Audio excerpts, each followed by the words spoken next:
Un rapport de l'Union africaine publié en 2025 alerte sur l'ampleur des flux financiers illicites qui gravitent autour de la corruption, de l'évasion fiscale et du blanchiment d'argent. Environ 88 milliards de dollars sont écoulés chaque année hors du continent, représentant près de 3,7% du PIB continental perdu pour les budgets publics. Ce fléau hypothèque gravement le financement des services essentiels comme la santé, l'éducation et les infrastructures. Des enquêtes internationales montrent que dans plusieurs pays, la perception élevée de corruption réduit la morale fiscale des contribuables et entrave les efforts d'assiette fiscale.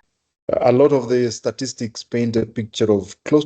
nombreuses statistiques indiquent que près de 100 milliards ont été perdus et il est juste de dire que cet argent aurait autrement été utilisé pour fournir des services essentiels, ce dont les sociétés vulnérables d'Afrique ont le plus besoin.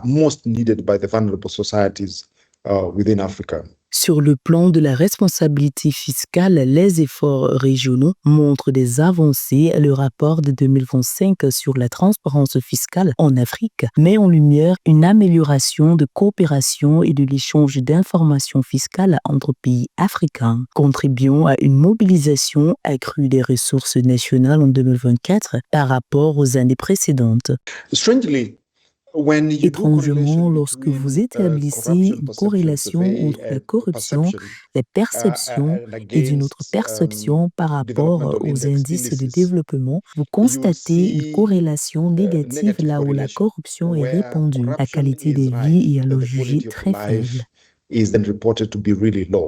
Pour répondre à ces défis, des dialogues de haut niveau sur les systèmes de finances publiques ont été organisés dans plusieurs capitales africaines, réunissant décideurs, experts et partenaires internationaux autour de la responsabilité, de la transparence et de l'innovation en matière de gestion publique. Cela signifie que l'argent est bien dépensé dans l'intérêt de tous, ce qui est au cœur de notre mission ici en Afrique, au CIFA.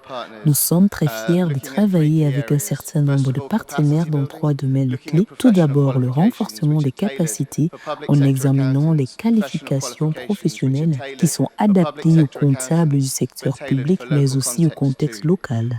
Malgré ces efforts, des rapports indépendants montrent que la faible transparence et la faiblesse des mécanismes de reddition de comptes restent des obstacles majeurs.